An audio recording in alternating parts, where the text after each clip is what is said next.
From the center of the universe, Toronto, Ontario, Canada, this is the SDM Show with your host, Rob Cairns. The SDM Show focuses on business, life, productivity, digital marketing, WordPress, and more. Sit back, relax, grab your favorite drink, and enjoy the show. Here is Rob.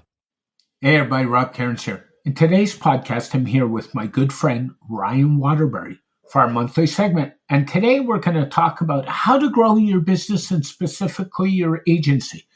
This is one episode you don't want to miss, so sit back, relax, and enjoy the conversation. This episode of the SDM Show is sponsored by Stunning Digital Marketing, the agency to handle all your WordPress website security needs. Go on over to stunningdigitalmarketing.com and find out how we can help you secure your website so you no longer have an issue with backups, being hacked, or your website being compromised. That's stunningdigitalmarketing.com.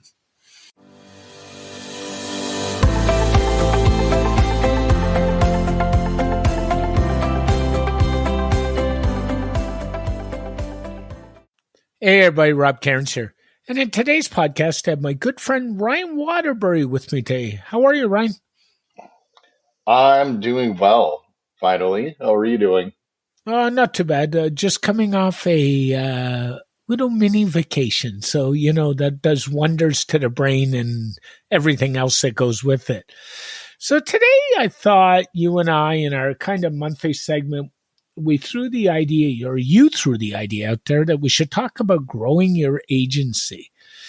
And depending on who you talk to, there's good ways and bad ways. There's some things that work for some people and don't work for others. So what's your thoughts on that? You're absolutely correct. There's not a right, well, there are plenty of wrong ways to do it. I'll put that out there. But there's not a single right answer when you look at growing or expanding your agency. And a lot of it has come down for me in the past to timing. And sometimes you get past the point of, oh, shoot, I should have done this 6 months ago. And I think that's where a lot of agency owners get to, where they're overbooked, they're overworked, overloaded, and realize I need help after it's too late. And that's never the place that you want to be in. But I think that's a place that a lot of solopreneurs or people that have been a company of one or the small agency individuals have come to find themselves in. And, over the past couple of years, I don't think that's been the case with a shifting business climate. But I've been seeing that my customer base and my niches that I'm in are starting to realize that it's time to grow, and that I'm seeing more leads flowing through my funnels than I have in a long time, which is great. But I'm at the point where I was 3 years ago, and I had a couple of good contractors, developer, a designer, and a data specialist for CRM integrations. And one of them was consistently logging over 20, around 30 hours a week for me. And it was at that point where I said, I need to lock this in because he's a fantastic employee, even though he was only working contract. And that's the first route that, I kind of found myself in, was reaching out for independent contractors to fill holes for very specific needs. Yep. I would agree with that. I mean, because you're not going to expand your agency by staying with a company of one, because you just have so much finite time. Time is not an open-ended concept, unfortunately. And the other problem is a lot of people who go through the agency space like you and I have, they face burnout. Oh, I'll expand, so I'll just work harder. And the problem with that is something gives, especially if you're in a relationship, especially if you're married, and especially if you have kids. And then it becomes, well, just work more. Well, then what suffers? Your work or your family. And that's a problem too, because I don't believe in living to work. I believe in working to live, if you get what I'm saying. So I know, like with me, I go dormant on the weekends unless it's a dire emergency or I've got something to play catch up on. I probably don't work most weekends. And that has taken me a long time to get to, where I've just said, forget it. And I've told my clients, I get text messages from clients at 10 o'clock on Saturday nights, and they haven't figured out that they're not going to be responded to till Monday morning. Yeah, and I think that downtime, and I learned the hard way by catching up from a disaster in December, and just some overhanging projects, and being overbooked, and found myself with some health issues that I you just can't come back from. Working extra hours isn't an option, and um, taking that extra time on weekends, and I say extra time, taking the time that you should to give yourself a break, to recharge, and spend quality time with friends and family. It's important, and I don't think enough of us in the small agency realm do that. And so, we talked about time being a limiting factor as far as growth, and that's absolutely true. When we talk about, another way to grow, some people will tell you to find a particular niche and systematize it to the point that it's very easily reproducible in a shorter amount of time. And I certainly, have seen a lot of others have really good success doing that. Unfortunately, uh, I find that sometimes that gets boring after a while. I like a little variety. And so earlier last year, actually, I made the stance to say we're not going to do every service for every client, and rather than pick a vertical niche, I decided to move horizontally and trim down what we were doing down to specifically web design, web development, SEO, and managed WordPress hosting. And by limiting services, I could focus in on just those services and do better and bill more per hour for the services. So that was one, avenue that I've gotten to, but you still hit that wall that especially in a company of one, that you only have so many hours in the day. So what comes next? Um, and that's where everybody gets to. And um, contractors, I know I mentioned, are one.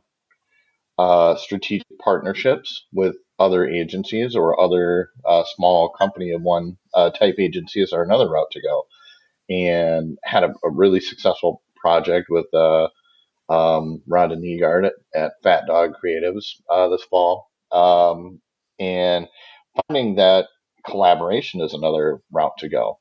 And that you can pool your resources and work on the different parts of the project that you're good at.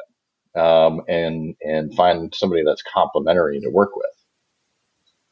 No, I would agree with that. I mean, one of the things I do is I actually do maintenance plans for other agencies. So they don't like doing them, and I don't mind doing them. So, like the security side of it, the update side of it, and things like that. And you just got to kind of look at what you need. So, over the years in my agency, I've scaled down the number of services I offer. So that kind of helps. That niches it down a little bit. And trying to do everything, I think, is a recipe for disaster anyway. The second thing I've done is I do have a VA now for a while that works with me. So when I need to offload all that administrative stuff, and by the way, they're local. They're not in the middle of nowhere, which kind of helps the trust level a little bit. So that's good. And then I just kind of, I kind of frame it the right way, and it's just not easy. And, we talk about services, But the question too is, if you want to expand, is how do you get those clients, Ryan? That's the real secret question, right? Absolutely. You know, one of the one interesting thing that I saw and statement from another marketer um, was he had a really interesting take and philosophy to growth and has been able to grow. And once you get past um, adding people in to do the things that you don't want to do, I have an accountant. That was one of the first things that I had done. So do I. I understand keeping my books and cash flow and did my own bookkeeping for a long time. But at a certain point, I realized that my time was spent better elsewhere. So first you want to outsource some of the things that you don't like doing, or even if you're capable of doing them, it's going to take time away from things that you could actually go on bill and do client billing for. So once you get past that and you've kind of hit your wall on outsourcing things like that. Whether it's a VA to handle some admin tasks or accounting or some other services that someone else can do better for you.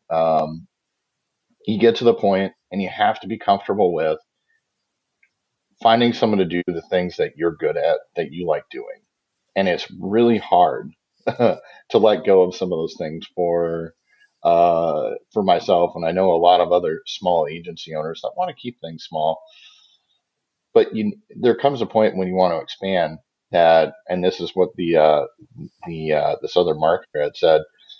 You need to be comfortable at hiring someone to do something that you're good at. Otherwise, you're never going to grow. And I never heard anyone put it quite like that until very recently, and it just kind of clicked and made a lot of sense when I sat down and thought about it. Yeah, I would agree with you. And that's one good way to expand. And the other good way to expand is, I'm kind of the point of view that you have to do some social. You don't have to spend all your time on social because we all got work to do. But doing some social media is part of your business, right? That's where a lot of people go. I'm not for one that has jumped the ship to Mastodon away from Twitter because I don't believe my client base is on Mastodon, so I haven't gone that road. It's just one more thing I don't want in my toolbox. Another way to do it is to kind of help people. So, when people ask questions, be that helpful resource. Third way to build an agency, I would argue and say write a book. I've started one, so that's a good thing. And then the other good way, even more so, is to do what we're doing now and start a podcast. And I think I've actually built my agency off of my podcast very much so in the last 3 years. Thoughts on that one? Yeah, I think those are all good ways of inbound marketing. Um, but certainly I'm seeing work and come in from funnels that I've built and have had for years. Networking was one that I touched on briefly. I think that one's a great one, and I agree that Twitter has been an absolute gold mine. When I started using my professional account to be a little more personal and engage with other agency owners, developers, and offering good advice just out into the community. I agree, Mastodon is not something that my clients are on, and I think as far as growing new clients and new business, um, you have to understand and be active where your clients are at, not where you want to be at. So that's just one of the you know normal marketing things. But once you have that new business, that's where it gets tricky. And what do you do after that fact? Yeah. And how do you move forward with it? And how do you keep everybody happy? And how you don't succumb to the pressure that you want it yesterday, that the client wants it yesterday, which we all run into, right? Unfortunately. And we're seeing that more and more, mainly because, as new generations become more active and older and more positions to make business decisions, they've been used to the instant gratification. And in the early 2000s, when I was still in print and traveling, nationwide, visiting clients and building technical solutions. One of my colleagues said, "Yep, this is probably the end of doing business the good old boys way that we're doing now. The PlayStation generation is what he dubbed them. Late millennials, Gen Z. Uh, they're used to being able to sit down at a computer or any electronic device, not necessarily a computer, but an iPad, a phone, and get information instantly.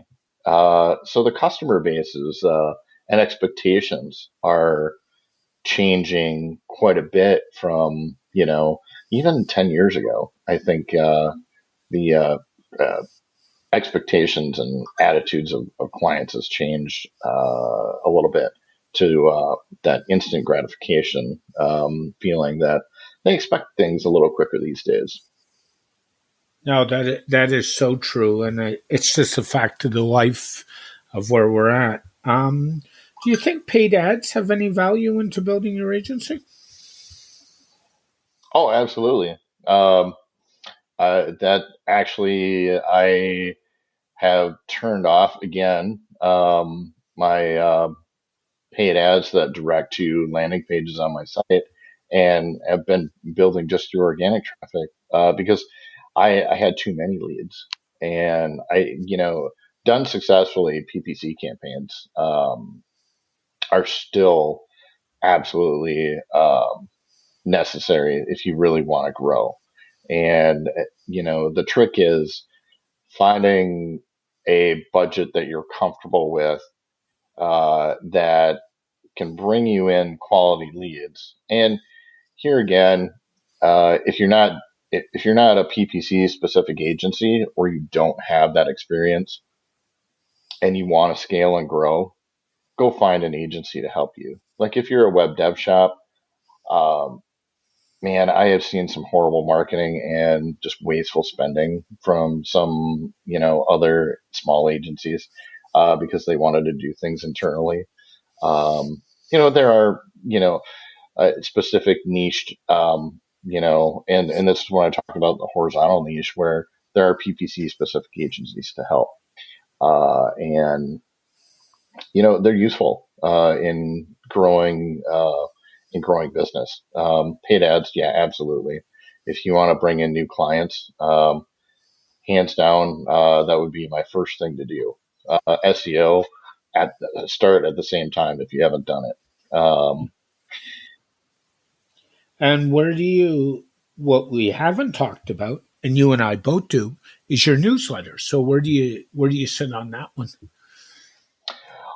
That's one where I just health wise and some other things, just being overbooked and busy, that I've struggled with consistency, and I had intended to do it bi-weekly. And I think the consistency factor is where a lot of agencies fall down. Where, and over the holidays, things got busy. It's just with family and things where I kind of slipped down to the once a month. Um, but I want to get back to twice a month and be able to provide some value for clients. Every time I've sent out a newsletter, I've had at least one lead in the cycle get that extra ping, and they found value in what I've written in the newsletter, and they come back and ask for work. And it's just another touch point in the sales cycle and the funnel journey that I think is really important. And I know our friend Todd with Maine WP had done the agency survey, And several years in a row, I, every time, the content and the newsletter question comes up, there are so few web agencies that use that tactic to keep in contact with their current customers, their leads, both in the nurture cycle or future. That it's a missed opportunity, in my opinion. Yeah, I think the one spot that agencies don't do generally is A, newsletters really well, most of them. And B, one I've already talked about is podcasting. I don't think many agencies are doing podcasting to move their agency along. And I think that's a missed opportunity personally, because you can take your podcast and you can listen to it while you're on the go, while you're out for a walk, while you're out doing anything. And I think you're just dropping the whole ball on that one. Personally. Yeah, I think content production, whatever avenue that you want to start with producing content. I mean, and it's not just blogs. I mean, you found great success with your podcast. Um, I've found success with my newsletter. But the newsletter is also a distribution channel. So it's a multi-purpose piece. That's the other part of it. I've stumbled onto some really great blogs out there. They're loaded with information, and only when I've searched for a specific problem, and then I start looking at the other articles, and I'm like, wow, this guy's written a lot of really good content. Why have I not heard of it? And that's what a lot of you know and I'm picking on the web designers and developers because they're terrible marketers. I'm going to be honest. They just uh, kind of fall down when it comes to distribution of that content. Yeah. And you know they might write a great article, but nobody sees it if Google, you don't have that perfect query to hit that on Google. um, Pop that blog in a newsletter, and then make a social media post, and don't do the same one for every platform. Each platform has a different set of audiences, both age and how they consume content. Um, yeah, it's just I for web agencies. I've definitely seen that differentiation to marketing agencies. That the marketing agencies are really great at distributing content, getting stuff out there.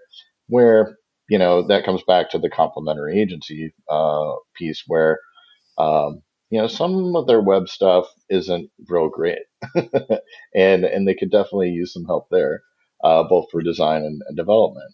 It's But funny. Just after, as we came on to this podcast, I was reading a tweet by Mike McAllister over at WP Engine. He said one thing web developers need to do is improve their non-web development skills, and that included communications, that included time management, and that included digital marketing. What a shock on that one. Because what's the point of having a website if you don't get traffic to that website? And getting traffic there is part of the marketing funnel, not part of the web design cycle, as far as I'm concerned.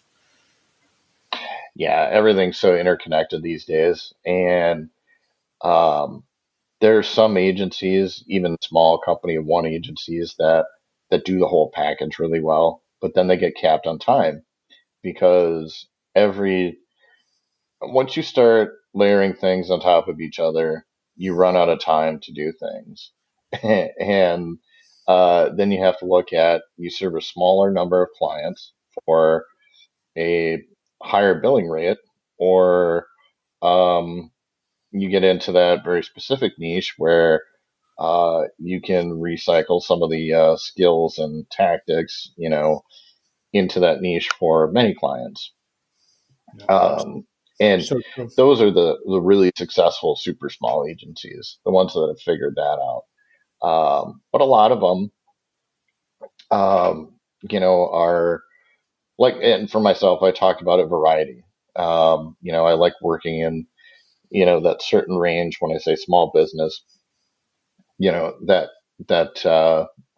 doesn't mean a lot, but I mean, we're looking at companies that are 1 million to 50 million a year in revenue that I like to work with. And, I like to work with those specific things and, web dev, design, and SEO, because I take SEO from the ground up when we're looking at web projects. But that's where I kind of cut it off. If somebody wants to do PPC, I'm probably I refer them out to other agencies now. I don't take it on myself because I want to work on the stuff that I want to work on and be successful. No, I agree with you 100%. Do you have any last tips for any agencies you think they should do to help themselves grow?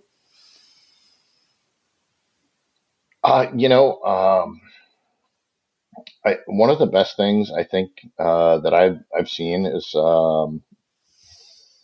finding good agency partnerships. One of the last thing, you brought up that comment about web design agencies need to grow their marketing skills. Um, Find some marketing agencies, and I know you do the security white labeled for other agencies. Um, Fill in a hole for another agency and share some work. Because I get leads now that don't fit me. And I know other people in my network uh, have just what they're looking for.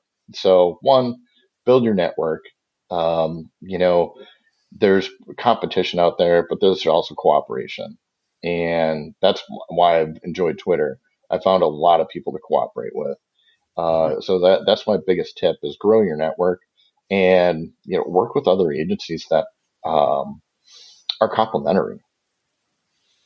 No, I would agree with you 100%. If somebody wants to get a hold of you, Ryan, how's the best way? On every major social media platform, not Mastodon, uh, you can find me at One Dog Solutions.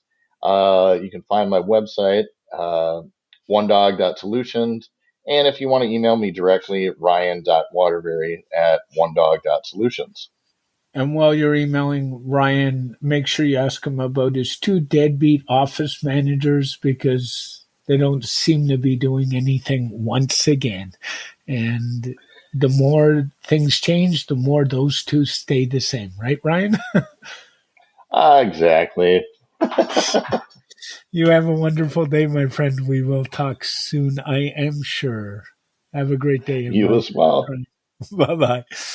This episode of the SDM Show is sponsored by Stunning Digital Marketing, the agency to handle all your WordPress website security needs. Go on over to stunningdigitalmarketing.com and find out how we can help you secure your website so you no longer have an issue with backups, being hacked, or your website being compromised. That's stunningdigitalmarketing.com. A very special thank you to Ryan Waterbury for joining me on this edition of the SDM Show. Thank you for listening to this edition of the SDM Show. The SDM Show is brought to you by Rob Cairns and Stunning Digital Marketing. For more information about Rob Cairns and Stunning Digital Marketing, go to stunningdigitalmarketing.info. From here, you can connect to us on social media, go to our website, and even go to the podcast to subscribe. This podcast is dedicated to my late father, Bruce Cairns. Dad, I miss you very much. Keep your feet on the ground. Keep reaching for the stars. Make your business succeed.